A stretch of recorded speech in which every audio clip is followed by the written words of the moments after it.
Hi everyone, Happy New Year. This is Cheryl Ayatt, author of Thinking and Playing Music, Intentional Strategies for Optimal Practice and Performance. I'm here today to talk about a different kind of practice. Rather than practice strategies that deal with specific challenges in the piece itself, I'm going to talk about preparatory exercises we can design for our students to help them before they even approach a new piece. The theory behind this is that everything that we learn, every new experience that we encounter, builds on our previous learning. So if we also will find that students will be a little bit resistant maybe to practicing their scales and arpeggios and chord patterns and things like that. So if we design these exercises, there are multiple benefits. First of all, it reinforces the importance of these foundational patterns. It links the technical exercise to theory concepts, which helps them approach the piece with a better understanding of their learning. We can also refine some of the gestures so that they more closely align with the gestures that they will be using in the piece itself. And I find that it gives them this exposure and familiarity with certain details in the piece before they even begin working on the repertoire, which makes them feel more secure, more motivated, more confident that they're going to be able to master the challenges of the piece. We also find that once we're learning music, we're reading music from the page, our mind is somewhat distracted because we're taking in this other information. So if we have these foundational skills in place before we start the piece, we're going to be that much further along the road. So in interest of that, I have designed a series of exercises. Most of them will only take a minute or two in the lesson to teach, a minute or two in the student's daily practice, but will have a measurable benefit to the learning of the pieces. I cover a whole range from kind of a mid-beginning, early to mid-beginning level, obviously a reading level of student, to some advanced repertoire. And I hope that you find them helpful. If you have any questions, you find anything confusing, or if you have some other maybe pieces in mind that you would like some help designing exercises, please leave a comment or a question below the video. Thank you so much. I'm having a little bit of difficulty with one of my cameras not working properly, so I'm going to have to pop back and forth between screens here, so hopefully I don't disappear. And I realize I'm cutting off the top of my head, but I wanted you to be able to see as much of the piano as possible. And since my second camera doesn't seem to be talking to my computer today, this is the best I could do. So I hope this all works out okay for everyone. We're going to start with a piece called Calico Cat by Helen Marley. And it features this ascending A minor 5-finger pattern. So a really simple exercise that we can do, have the student practice. Presumably they already know their A minor 5-finger pattern. We can have them practice it with an ascending, with the scoop and the lift. So first, maybe honing that gesture. Then we can have them move up the octave. And because I'm always interested in students developing their left hand alongside their right hand, we would also do that in the left hand. If we want to make it even more similar to the piece itself, we could add a punctuating A minor triad on beat 4. So it would sound like this, with the right hand playing the 5-finger pattern. And then we can reverse it. Obviously, we have to leave enough space here, so this gives them a really good start into this fundamental pattern of this piece. And then when they encounter the score with the leaps, they've already done them. And I didn't mention, but I always try to teach these without the notation first. So we're using very fundamental patterns, adding a specific difficulty, and then we bring that knowledge to the music as we're reading. The next example I'd like to use is from the piece Mystery by Christine Donkin. This features an E minor 5-finger pattern with tied dotted half notes in the other hand. So the first thing that might be a little unusual for some students is if they don't have a lot of experience with triple meter. Ideally they do, but sometimes maybe they don't. So a 5-finger pattern in triple meter might feel a little odd. So the first thing we can do is practice like this. So we play the basic pattern, and then we're going to feel it in triple meters. So 1, 2, 3, 1, 2, 3, 1, 2, 3. Do that in the other hand. 1, 2, 3, 1, 2, 3, 1, 2, 3. Then we can also, to work on this coordination aspect, we could play the E minor 5-finger pattern in dotted half notes in the left hand and quarters in the right. So it would sound like this.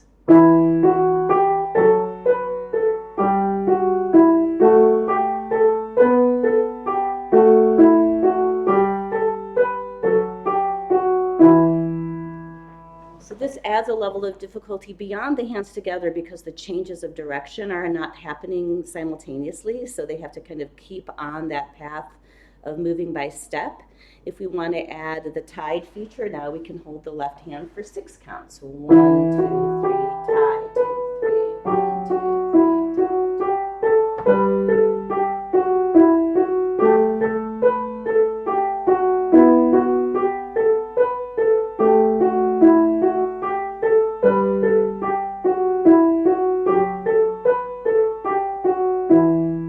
Obviously we could reverse, so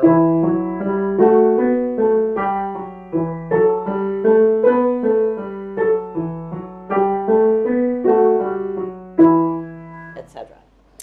Some people would say that's adding a layer of difficulty. I always feel like as we develop into early and later advanced repertoire, our left hand is often at a disadvantage. So if we find opportunities like this to help the student refine their left hand playing, it's only going to be to their benefit.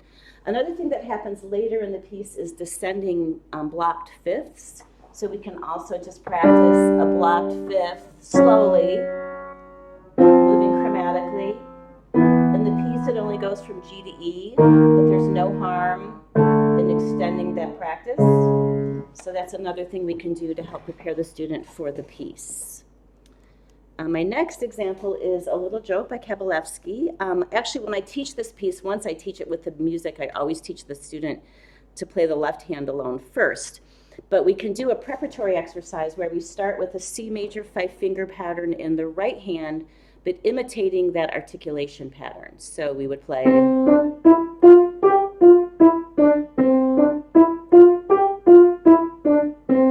and then we could do it in the left hand. I would just tell them to put their hands on E, F, G, A, B. So it's not really E minor, it's E Phrygian actually, or it's the E pattern in the key of C major. We don't have to get too theoretical. We can just show the student where to put their hands, and they can do that also.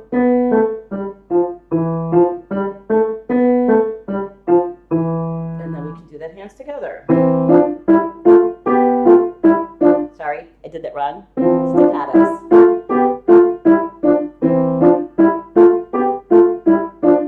Although we could also do, if we wanted to, because why not? So we could explore various articulations and rhythms and patterns like this, and it just gives them a really good head start for this piece. My next example is this wonderfully syncopated jazzy piece called Cool Groove by Edwin McLean. We have a strolling bass line that happens almost throughout the piece. I often will have the students learn that bass line by rote, and I will improvise with them. So they just learn this. We can even add staccato if we want to. So I have them play that, and I would improvise up above with them. We could also have them practice the C minor finger pattern with F natural and then with F sharp. So first maybe like this, and then with an F sharp. And then we can do it in a syncopated rhythm. Sorry. Or even. And then with the F sharp. That when they get to this, they've experienced the bass line and the syncopation and explored that pattern with and without the F sharp. So 3 advantages to that. Very simple exercise.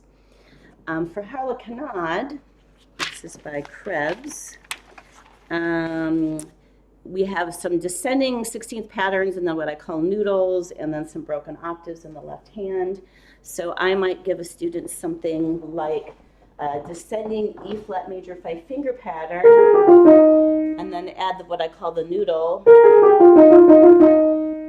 And then we could actually do that with the left hand playing E flat octaves. So we can reverse the octave. And then we could also do it on the dominant. So we think E flat major, and here's my dominant. And, or upside down. And then we can have them put it together. So 1, 5, 1, 5.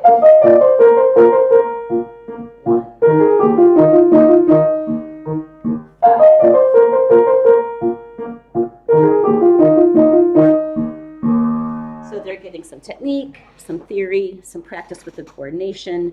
They're exploring this tonic dominant, all good stuff. My next example is from the Gavotte by Handel. So when I look at this, I see descending G major scale and 2-note slurs, and then a corresponding descending pattern in quarter notes in the left hand. So again, I might start with a G major scale and descending 2-note slurs.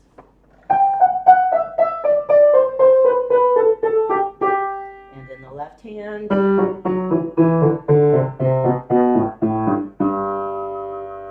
And then I could do it again to kind of account for this hands together thing, or component, by having the left hand play the descending scale in quarters while the right hand plays the 2-note slur groups. So.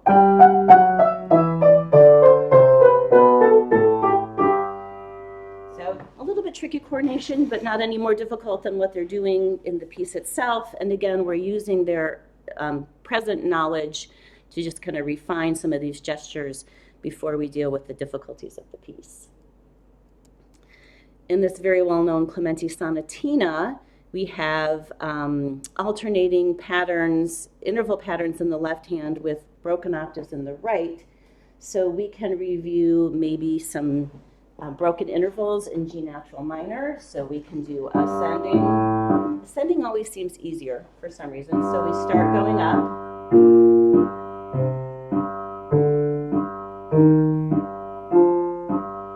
If that's difficult for them, you can have them review their natural minor scale first, and then descending.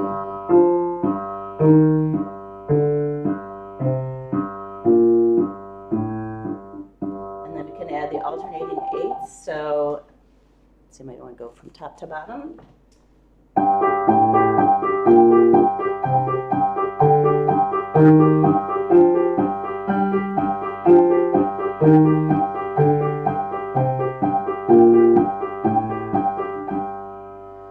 So just a simple way before they have to deal with the not sequential nature, they could just work on that hands together technique. I think that was all I have for that one. Yep.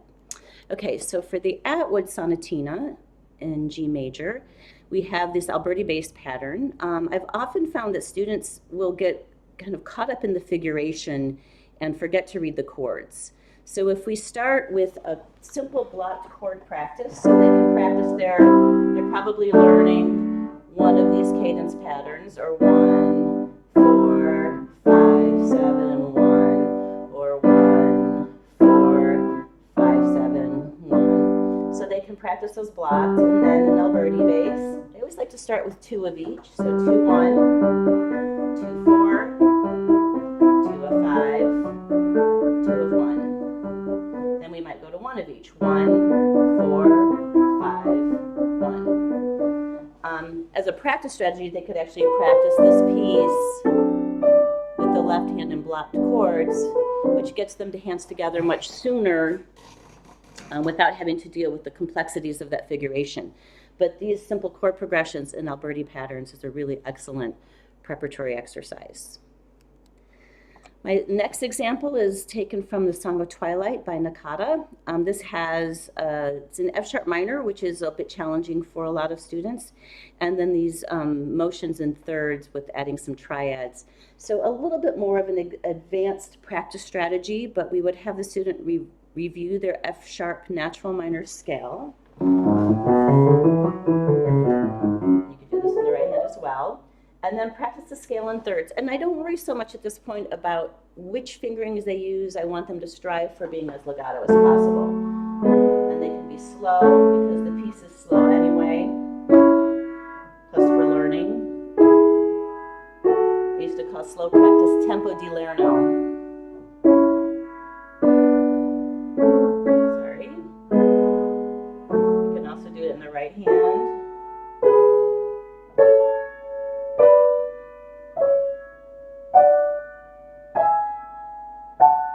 So I realize this is beyond what's in the piece, but it really helps reinforce the key of F sharp minor for the student, and it gives them just that added security and support when they're looking at the piece itself. And also remember, when we're designing these, we're not trying to solve every problem in the piece. We're trying to identify related fundamental patterns and move the memory of those patterns and the experience of those patterns up to the surface of long-term memory, so it helps support their reading and learning of each piece. So we want to remember, when you read music, you are actually bringing information to the page rather than the other way around.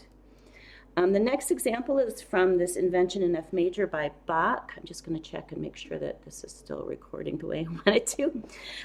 So we have these broken arpeggiation patterns against scales. So some fundamental things we could do is we can practice our arpeggio staccato, focusing on a nice relaxed bounce, an even tone. Students can also practice if they know the 4-note versions of their tonic triads, they can practice these alternating chord patterns.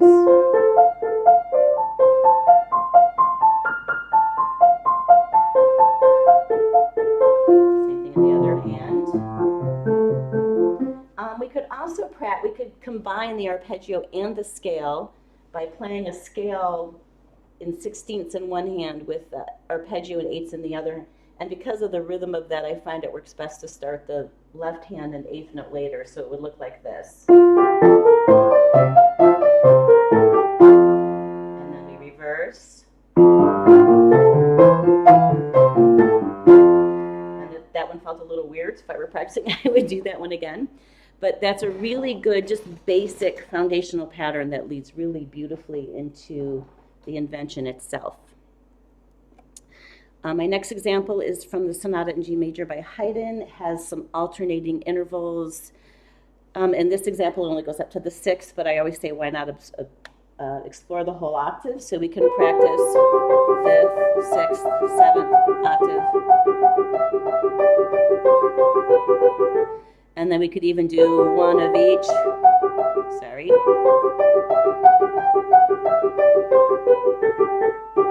Even though that isn't really how it happens in the piece, just playing around with various things.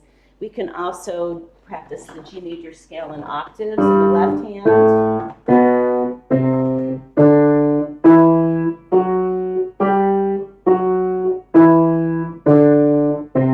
And then we can put them together. So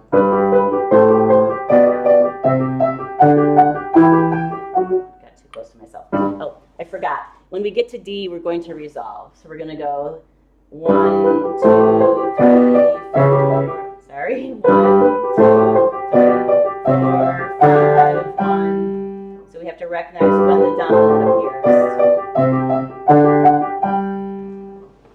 That way we don't crash into our hands. For my next example is for Elise by Beethoven, an old war horse. Simple practice for the handoff of the chord between the hands. Instead of these, we don't need to worry about all the inversions and everything at this point. We just want to practice a smooth handoff between the triads. So we do 1, 5. Just this really, like I said, some of these are so brief, but they really help with these foundational approaches. Winter Solstice Song from Bartok has this left-hand ostinato, so we can do that. We could actually play that and have the student play that. We improvise. The student can practice the ostinato and bring in the 5-finger pattern.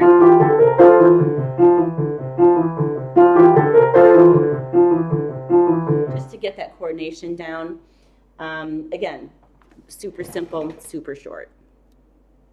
In the spinning song in Mendelssohn, we're starting, as you can see, we're getting a little bit more complicated now. So we might want to start with just a simple chord progression review, 1, 2, 5, 7, 1. We can practice the staccato intervals in the right hand in G major.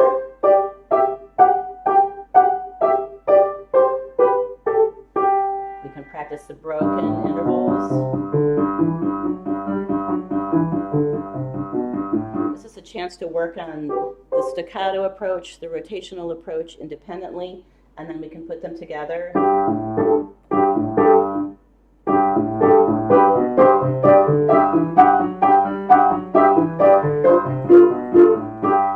one again.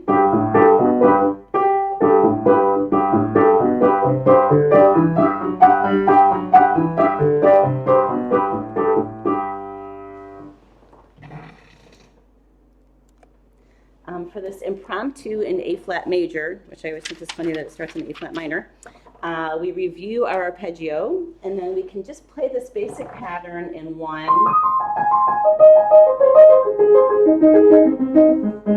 and 5. And then back to 1, and then we do it in minor. So the 1 is minor. And this allows us to practice this lift, shift, lift, shift, lift, shift. And then we do the 5, which helps reinforce that the dominant is the same whether you're in major or minor. So again, very basic, just leads us right into the piece. When we get into these kind of leaping left hand things, there are a series of things that we can do. I might start with just a simple chord progression from the root to the first inversion, then the second inversion, then an octave higher root position, then back.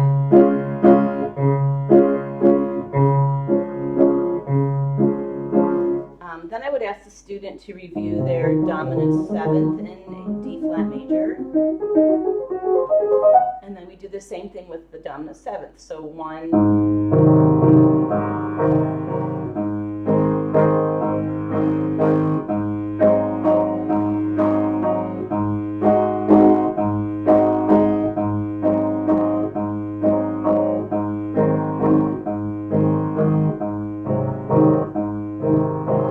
Also might want to work on the leaps, so we teach the student how to find the leaps without looking. So what we do is we look 5 times, but we measure the distance, the movement very carefully. So I'll play that first one, which is this, and I notice I'm being very precise with my arm, and I'm trying to be there early. I'm touching the note before I need it. And I feel like I know it, and I look away and see if I can still find it. That was pretty reliable. I'm going to try the next one. And actually, this one's easy because we could reach it. So let's jump to the 5. So I look and measure, then I look away. You can see me looking for it. And the thing is, as soon as you miss, then you look again, because you don't want to practice missing. You want to practice learning that distance and that movement. Another thing I like to do with this piece, because the end of the B section gets a little thorny chord-wise, is I make sure my students are really comfortable with all of their dominant 7th chords, and I might also have them resolve them in the circle of fifths progression. So we start with the 5, and we resolve it. Then we turn that into a 5-7, and I started a little high, so I'm going to go down, we resolve it. Turn that into a 5-7, resolve it. Turn that into a 5-7, resolve it. So that's a little bit more advanced, but it really helps when the chord progressions get a little bit more complicated. And another thing to remember is we really want to have, especially at this point, students need to understand what they're playing. And some people would say, well, this is more complicated than the piece. And again, it depends, maybe that last one depends a little bit on the student. But my philosophy is if they can't understand it, they shouldn't be playing the piece. So it's worth putting some of that extra work in at the beginning. They'll learn it so much faster. They'll memorize it so much more securely. It will just, you'll be amazed at the payoff after that investment of all that initial time. So I know this one was a little bit longer than usual. I hope you all find it helpful. Again, if you have any questions or needs or desires for anything else to be addressed, please just put a question or a comment below the video. Thanks so much for watching. Oh, I was going to add a slide. If you are interested in buying the book, it's on Rowman and Littlefield. And if you use the discount code RLF as in Frank and F as in Frank 30, you get 30% off. So thanks so much for watching. Happy New Year.